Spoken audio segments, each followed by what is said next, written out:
Poetry Center, bringing poetry to Paterson since 1980 at Passaic County Community College.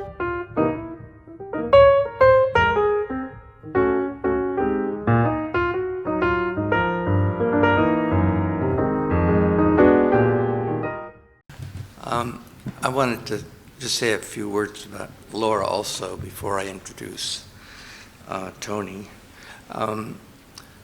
I'm very grateful to Maria for everything that she's done in relation to this event and also the foundation itself, and also for talking about the way that Laura read.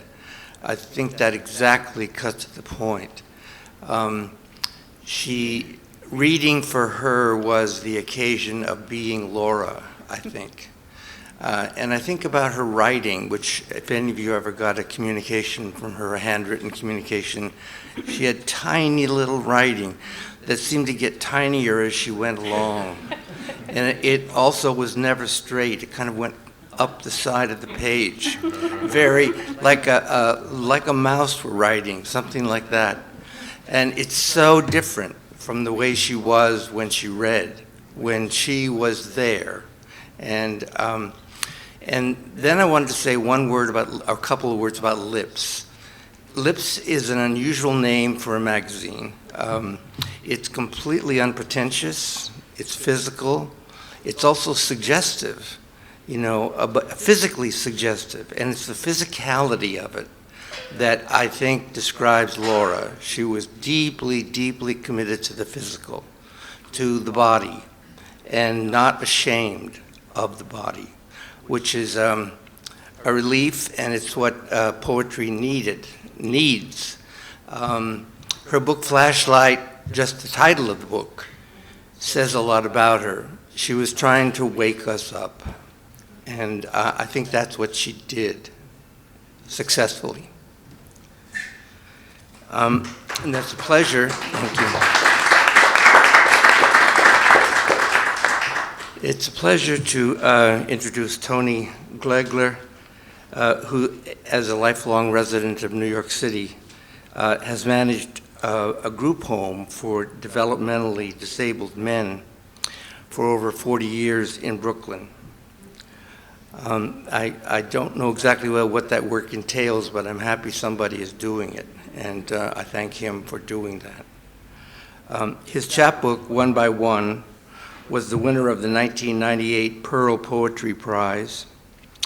His first book, One Wish Left, was published by Pavement Saw Press in, when was this? I don't know when it was. 2007, I guess. No, that's when it went into a second printing. Tony, can you tell me? I think 2007. 2007? 2000.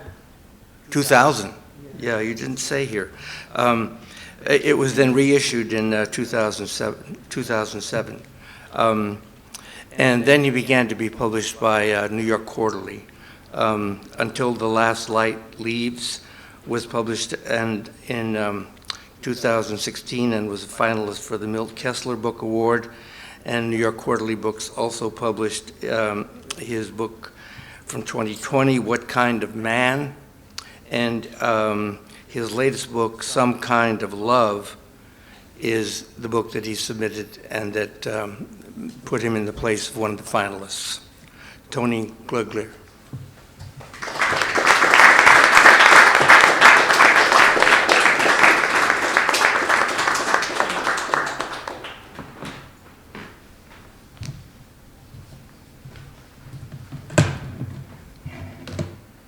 How you doing?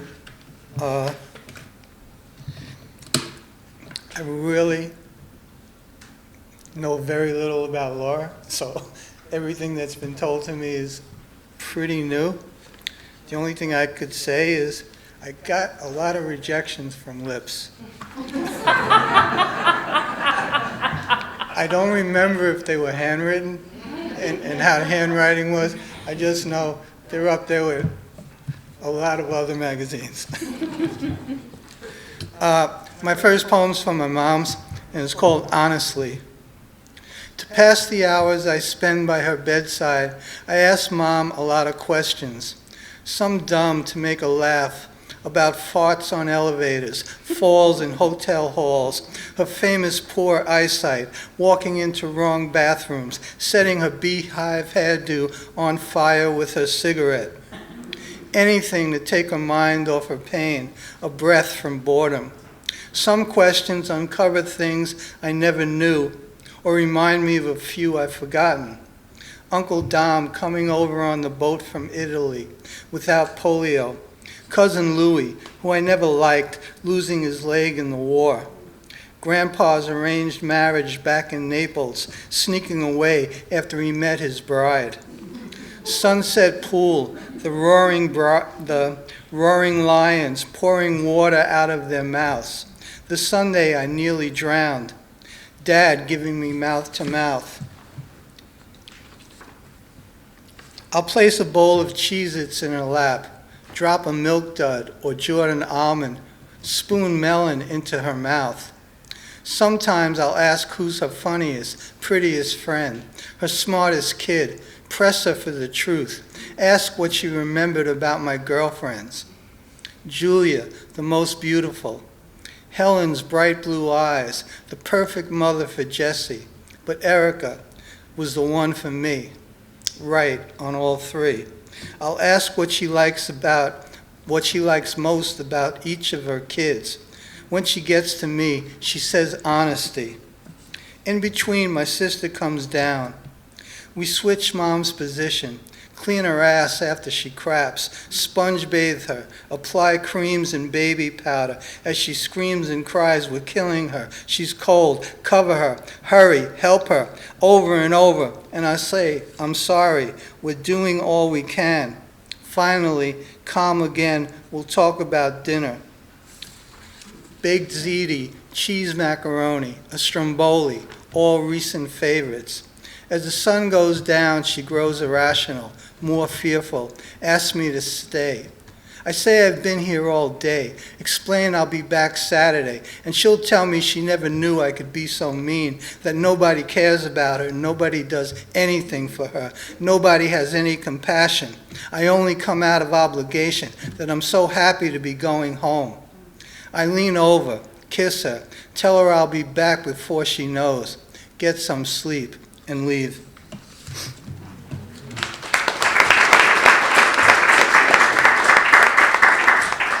This is a COVID poem. It's called April Love Song. When the one woman I wish never got away calls during the pandemic and we talk for over 2 hours, it's easy for us to believe we're young and that it is me and her against this world again. Whether on the phone or stuck together in a room, simply talking, making love or not, lying entangled, my fingers threading loose curls, or at the kitchen table, the kettle about to boil, wild honey dripping from a spoon, we could live happily ever after. But one day, maybe weeks, no, months from now, the Hebrews will have left Egypt behind, the stone will have rolled away, and spring will have found its way home. Screen doors flung open, footsteps sounding up and down avenues, voices lifting up to windowsills, dressed in flowers. You'll still live in Richmond with your physics professor husband, and I'll be alone in my NYC apartment. You, who always wanted to make your place in the great big world. Me, trying to build my little happy sanctuary.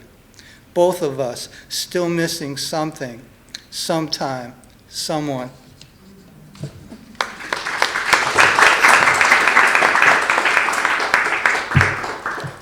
This is called Spectrum.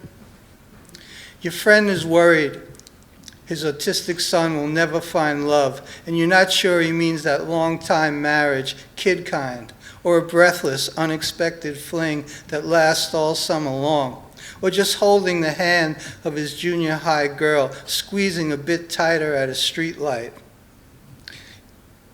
Yes, even a neighborhood friend to hang with on a Sunday afternoon, talking shit, getting up to grab a couple of cold ones, rooting for the Buccaneers to beat the Buffalo Bills while he watches wearing a black eye patch over one eye, or someone simply to like the nonsense he posts on Facebook. And he's worried about him talking too loud in a theater when hushed tension is building and his son starts going on, listing the snacks he wants to pick up on the way home, his voice straining louder when the guy 2 rows behind him, trying to impress his new girlfriend, rises out of his seat and demands his son to shut the fuck up, or one late night, a cop stops him for a broken taillight and aims a flashlight in his son's eyes and tells him to step out of the car. What will the police do if his son's hands pound the dashboard, punch the side of his head instead?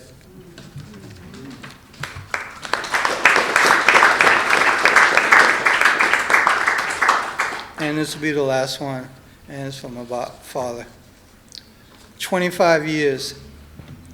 Sometime during Sunday's phone call, my mom says tomorrow makes 25 years since Daddy died. Right?